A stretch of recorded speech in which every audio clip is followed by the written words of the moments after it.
चमार शब्द की उत्पत्ति, इतिहास, जनसंख्या, चमार जाति का पेशा आदि सभी जानकारी इस वीडियो में देंगे। तो चलिए शुरू करते हैं। चमार भारतीय उपमहाद्वीप में पाया जाने वाला एक दलित समुदाय है।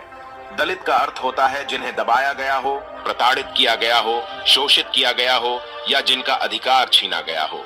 ऐतिहासिक रूप से इन्हें जातिगत भेदभाव और छुआछूत का दंश भी झेलना पड़ा है। इसीलिए आधुनिक भारत के सकारात्मक जाति की स्थिति को सुधारने के लिए उन्हें अनुसूचित जाति के रूप में वर्गीकृत किया गया है। आइए जानते हैं चमार जाति की स्थिति को सुधारने के लिए उन्हें अनुसूचित जाति के रूप में वर्गीकृत किया गया है। आइए जानते हैं चमार जाति का इतिहास। चमार शब्द की उत्पत्ति कैसे हुई? चमार शब्द की उत्पत्ति कैसे हुई? चमार शब्द की उत्पत्ति संस्कृत के शब्द चर्मकार से हुई है। ऐतिहासिक रूप से जाटव जाति को चमार या चर्मकार के नाम से जाना जाता है। अंग्रेज इतर कर्नल टाड का मत है कि चमार समुदाय के लोग वास्तविक रूप से अफ्रीकी मूल के हैं, जिन्हें व्यापारियों ने काम कराने के लिए लाया था। लेकिन ज्यादातर इतिहासकार इस मत से सहमत नहीं है और उनका कहना है कि आदिकाल से ही इस समुदाय के लोगों का भारतीय समाज में अस्तित्व रहा है। चंवर वंश का इतिहास। डॉक्टर विजय सोनकर ने अपनी किताब हिंदू चर्मकार जाति, एक स्वर्णिम गौरवशाली राजवंशीय का इतिहास में लिखा है कि चमार वास्तव में अपने पुस्तक में लिखा है कि ब्रिटिश इतिहासकार जेम्स टॉड ने राजस्थान के इतिहास में चंवर वंश के बारे में विस्तार में लिखा है। सोनकर ने अपनी किताब में लिखा है विदेशी और इस्लामिक आक्रमणकारियों के आने से पहले भारत में मुस्लिम, सिख एवं दलित नहीं थे, लेकिन आंतरिक लड़ाई के कारण ये क्षत्रिय समुदाय से अलग होते गए और इनकी गिनती निम्न जाति में की जाने लगी। यहाँ यह बताना जरूरी है कि इस पुस्तक या ग्रंथ में नहीं मिलता, इसीलिए यह एक शोध का विषय है। चमार कहाँ पाए जाते हैं? चमार की जनसंख्या यह मुख्य रूप से भारत के उत्तरी राज्यों, पाकिस्तान और नेपाल में पाए जाते हैं। किस राज्य में कितने हैं? अगर भारत के राज्यों की बात करें तो 2001 के जनगणना के अनुसार उत्तर प्रदेश में चमारों की जनसंख्या लगभग 14% है और पंजाब में इनकी आबादी 12% है।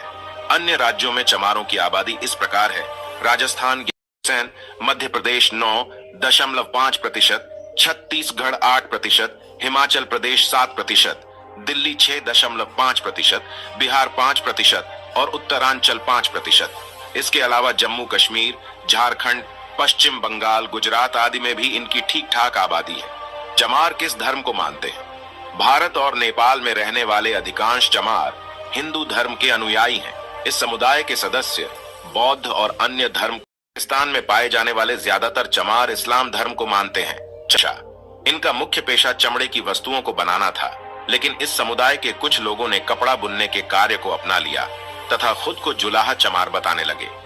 हालांकि इतिहासकार रामनारायण रावत का मत है कि चमार जाति को चर्म बनाने के पारंपरिक व्यवसाय के साथ जोड़ा गया था, लेकिन ऐतिहासिक रूप से यह कृषक थे। हालांकि बदलते वक्त के साथ मौजूदा हालात में यह कहना उचित नहीं होगा कि इस समुदाय के लोगों का पेशा कृषि या चमड़ा व्यवसाय तक ही सीमित है।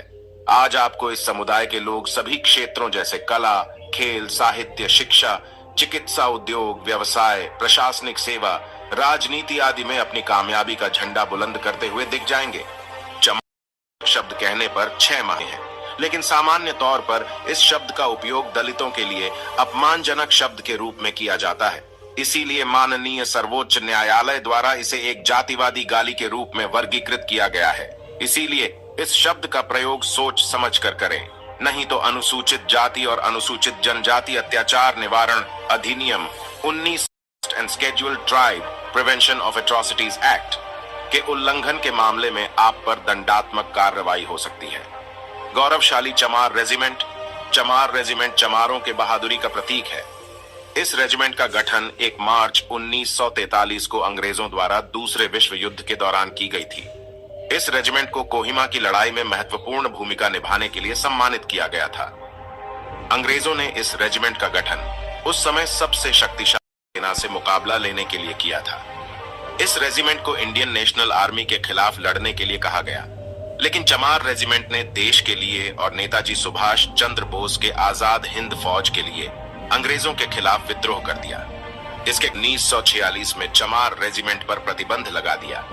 2011 के बाद राजनेताओं और दलित समुदाय के लोगों ने मांग की है कि चमार रेजिमेंट को फिर से पुनर्जीवित किया जाना चाहिए पड़ेगा और साथ ही वह देश की सुरक्षा में अहम भूमिका निभा पाएंगे।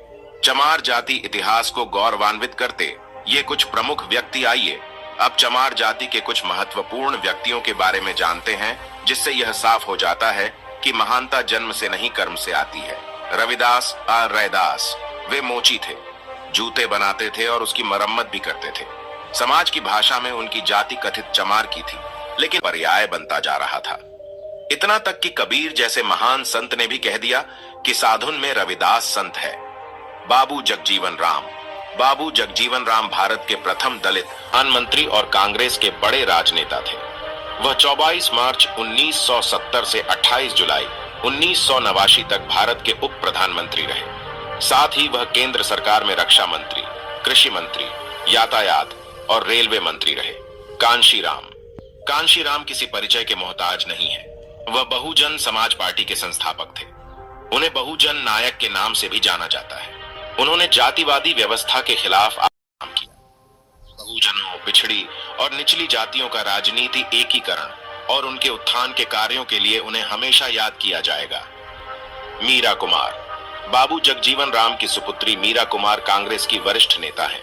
वह बिहार के सासाराम से 2004 से 2014 तक लोकसभा सदस्य रहीं।